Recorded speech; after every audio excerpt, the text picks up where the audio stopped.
Hello and welcome. I'm Sri Roy with Sleep Review, and I'm thrilled to be here with pulmonologist, sleep specialist Richard K. Bogan, MD. Dr. Bogan is a principal owner of Bogan Sleep Consultants in Columbia, South Carolina, and an experienced chief medical officer, clinician, and researcher. This episode is sponsored by Jazz Pharmaceuticals. Today we are chatting about the burden of idiopathic hypersomnia. What are some limits that people with idiopathic hypersomnia can experience in their daily living activities, such as school related or social activities? Yeah, this disorder is more prevalent in young females, by the way. And of course, normally as humans, we are awake in the day and asleep at night. We have state stability. But these individuals are sleepy, no matter how much sleep they get. And they usually have high degree of sleep efficiency, interestingly enough, though not always, but in general, no trouble going to sleep, staying asleep, but it's very difficult to wake up. The sleep inertia is terrible. They'll tell you, I'm setting multiple alarms and I can turn the alarm off and not even remember that I did that. And we sometimes we call that sleep drunkenness, but the sleep inertia is terrible. And then when they do wake up, even after a good night's sleep, they're still foggy and sleepy, and that sleepiness translates into it slows the brain down. So speed of processing, divided tasks, motivation, executive function, mood, productivity, quality of life, all those things are affected, and they always feel like they need to nap. Though they resist naps because when they nap, they don't nap for just 30 minutes. They can nap for hours. And then when they wake up, they go through the sleep inertia again. So these individuals are very, very sleepy. How do people with idiopathic hypersomnia commonly describe brain fog, and what are some of the real life consequences of it? The bottom line is they feel drugged. The brain is slow. And as a result, again, executive function, speed of processing, memory, motivation, all of those. And unfortunately, many of them think it's a personality thing. They feel guilty about it. And it's biology, it's not a personality. Now, it can lead to some problems with mood and things of that nature, but the brain is just slow. And the desire to nap, I mean, you've felt this yourself when you've been sleep deprived. You're like, I can't wait to crawl into bed. They feel this all day. And it's very, very uncomfortable.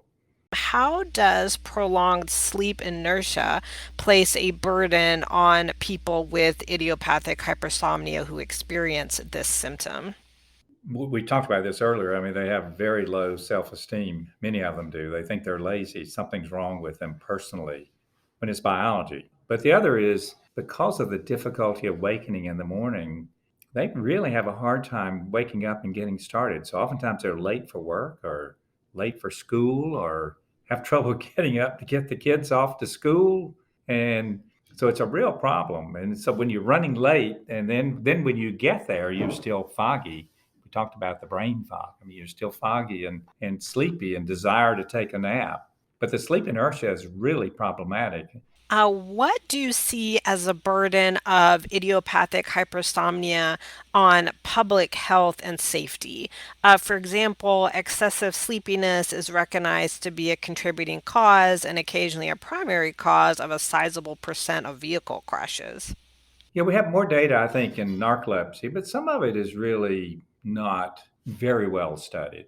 But when you talk to patients, though, particularly narcolepsy patients, 30 to 40% will tell you that they have sleep-related accidents. I mean, while they're cooking or doing chores or things, but including driving, it's probably estimated that the sleep-related accidents, driving accidents, may be twice what the normal population is. But that's soft data.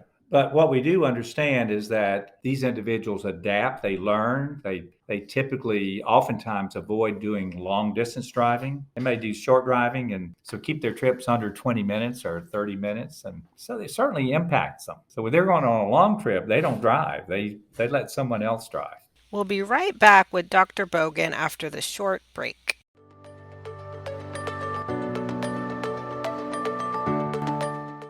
This episode is sponsored by Jazz Pharmaceuticals. Jazz Pharmaceuticals is a global biopharmaceutical company with a focus in neuroscience and sleep medicine, committed to improving the lives of patients and their families.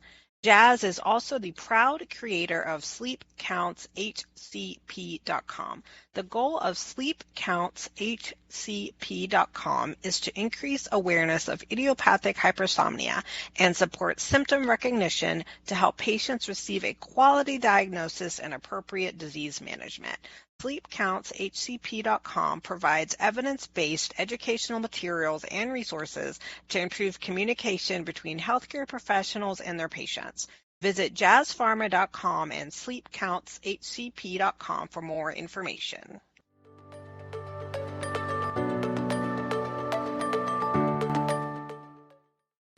Beyond medications, how is idiopathic hypersomnia typically managed to control for the symptoms as much as possible?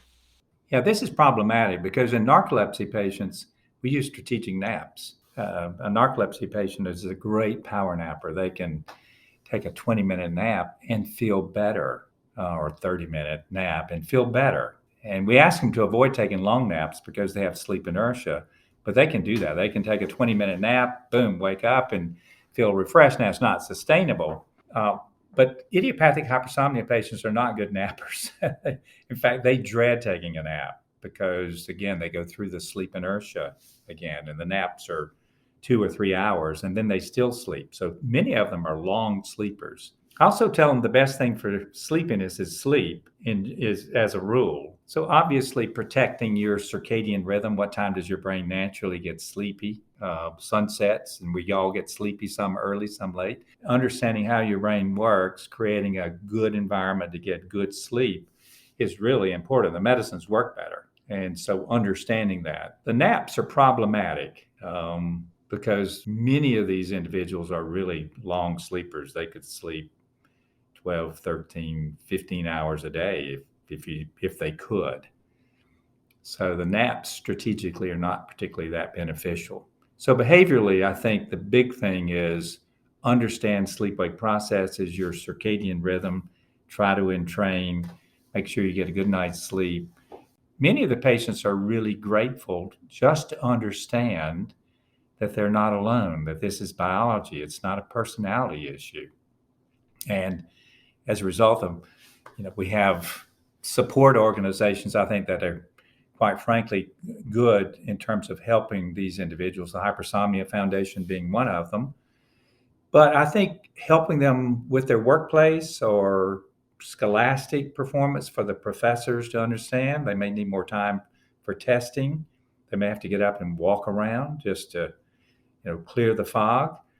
So helping them relate their story to their employers and to the school and family, I think, are all important.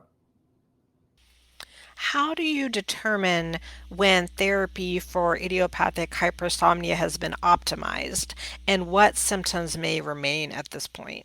My goal is for the patients to wake up easily, and the sleep inertia is not problematic. Once they do wake up, I want them to be. Now, we all have sleep inertia. That's why we go for our first cup of coffee first thing in the morning.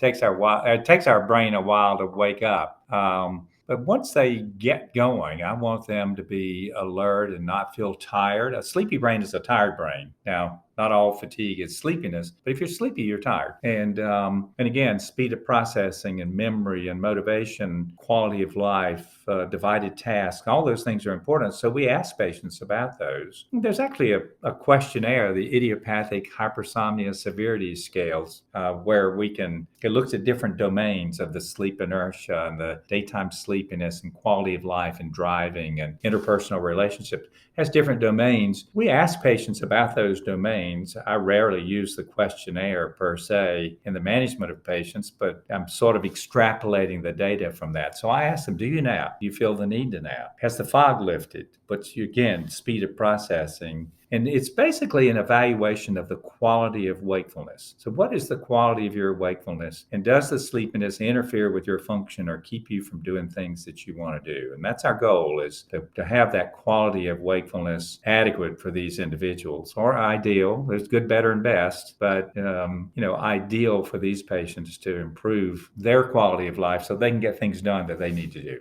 Thanks so much for chatting with us about the burden of idiopathic hypersomnia. You can find Sleep Review at sleepreviewmag.com. Thank you so much for tuning in to this episode.